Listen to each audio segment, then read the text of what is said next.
Assalamualaikum warahmatullahi wabarakatuh. Selamat siang semuanya. Di video kali ini aku akan berbagi informasi yaitu tentang perkembangan kasus COVID yang ada di negara Taiwan. Karena udah dari pertengahan Mei kemarin negara Taiwan itu mengalami lockdown.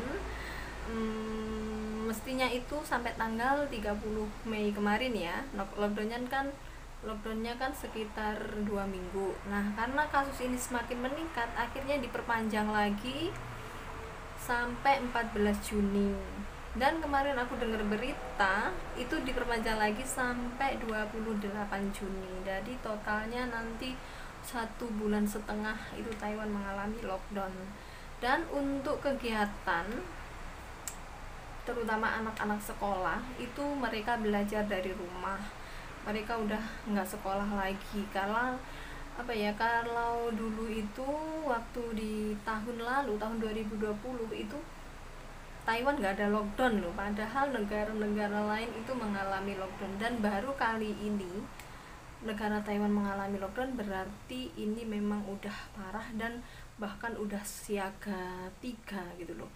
Dan karena saking maraknya wabah tersebut, bahkan untuk keluar pun seperti ke pasar, ke rumah sakit, bahkan ke tempat-tempat supermarket itu kita itu harus bawa KTP, kita tuh harus tulis nama, jam berapa kita datang, terus kita juga nulis nomor HP kita. Kita nggak tahu ya, mungkin dengan adanya wabah tersebut, kalau kita pergi keluar kemanapun kita pergi terus kita mencatat itu, takutnya kan di saat tempat tersebut mengalami ada salah satu orang yang terjangkit, mungkin dengan mudah terdeteksi gitu loh, dengan adanya kita mencatat nomor juga nama. Bahkan kalau kita bawa HP itu dengan kode QR itu loh, aku juga, karena aku kalau keluar kan nggak ada internet ya, jadinya aku cuma nulis nama sama nomor telepon aja. Apalagi pekerjaan aku kan selain di rumah, saya itu kan 1 minggu 2 kali ke pasar dan 1 minggu 3 kali aku ke rumah sakit. Ke rumah sakit pun sebelum masuk ke rumah sakit udah pasti di depan pintu itu udah dihadang kamera, terus kartu askes aku sama nenek aku serahkan, aku masukkan ke alat. Di situ kita bisa terdeteksi, maksudnya itu askes aku masukkan ke alat tersebut gitu langsung. Kalau centang semuanya itu berarti kita tuh aman gitu loh. Di situ nanti udah Pauka masuk, kita hadap ke layar itu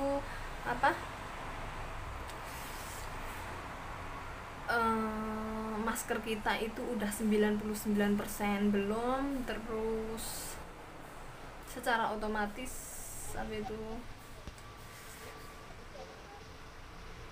ukur badan kita itu maksudnya liang diwen itu apa sih, suhu badan kita itu berapa, itu langsung tertera semua di situ gitu loh, dan secara otomatis banget. Dan untuk ke pasar, karena di pasar itu udah pasti banyak orang entah dari manapun itu kan berkumpul di situ kan kalau lagi belanja. Itu sekarang itu sangat diperketat banget. Dulu kalau sebelum parah banget itu kan ke pasar boleh asalkan tetap pakai masker gitu kan ya, ibaratnya kan cuci tangan itu harus kalau pulang dari pasar. Sekarang itu enggak, ke pasar itu kita harus bawa KTP dan harus dijadwal. Apalagi jadwalnya tuh gini kan, setiap KTP itu ya, KTP ataukah askers itu kan ada nomor ID-nya. Nah, itu belakangnya itu diambil. Yang ganjil itu di hari Rabu, Jumat sama Minggu. Dan yang nomor ID-nya belakang itu genap, itu di hari Senin,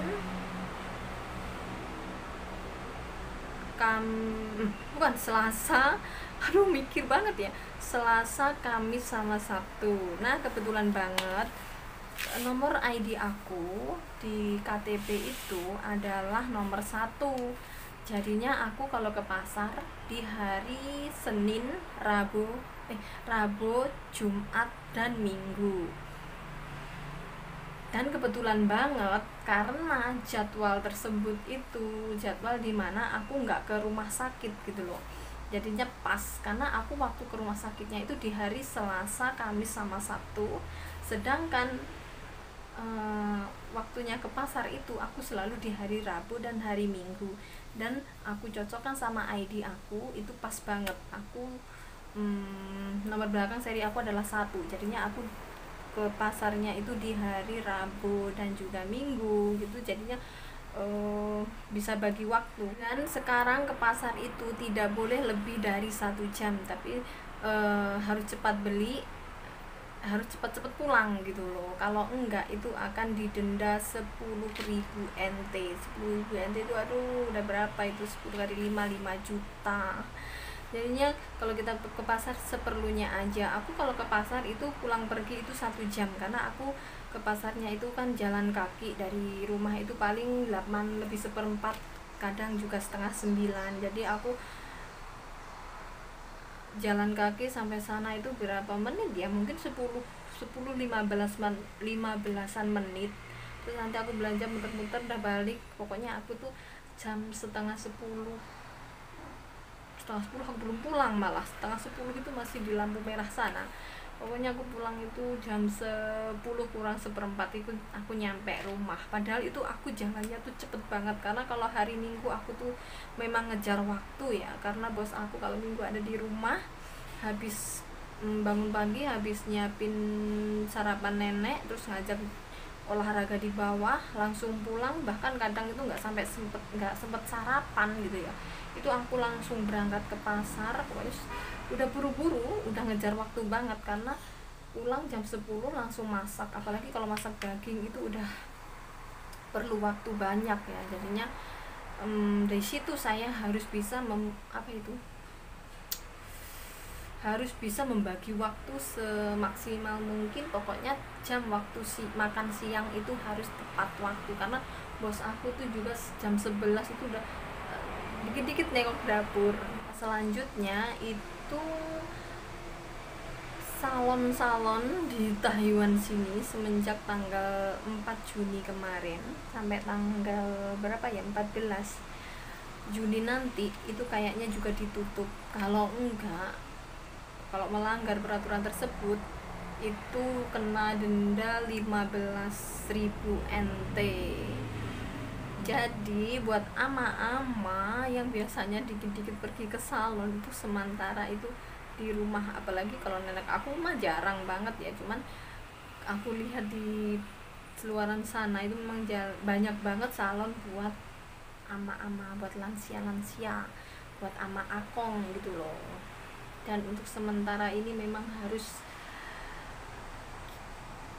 kita semua gitu loh ya, kita semua harus mematuhi protokol kesehatan. Kita harus mematuhi apa yang pemerintah anjurkan ya. Kemanapun kita harus memakai masker dengan baik dan jaga jarak dengan siapapun, bahkan dengan teman kita sendiri. Dan hindari pertemuan yang tidak penting. Tapi kalau saya karena jadwalnya ke rumah sakit ya, itu penting banget ya, tetap berangkat gitu. Terus hindari perkumpulan lebih dari 5 orang, itu pun juga kena denda.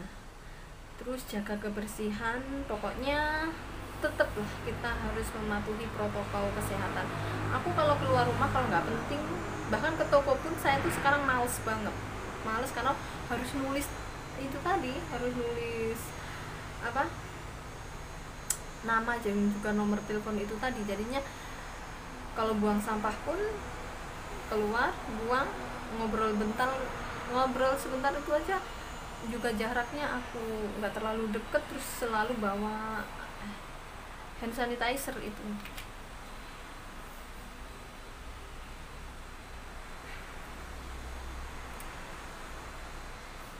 Dan itu dulu video dari saya, semoga semoga bisa membantu teman-temanku semuanya. Yang penting buat teman-teman semua, jangan ikut dulu ya, tunggu Taiwan mulai membaik. Karena apa, semua itu bisa kita hindari dari kesadaran kita sendiri. Kalau kita nggak keluar, kita menghindari hal-hal yang semestinya bisa membahayakan, itu mungkin kita akan terjauh dari penyakit tersebut gitu loh. Dan aku doakan semoga teman-temanku semuanya di sini sehat walafiat sampai proses pulang nanti, tidak ada suatu halangan apapun, bisa bertemu dengan keluarga. Itu udah semestinya ya. Sampai jumpa. Assalamualaikum warahmatullahi wabarakatuh.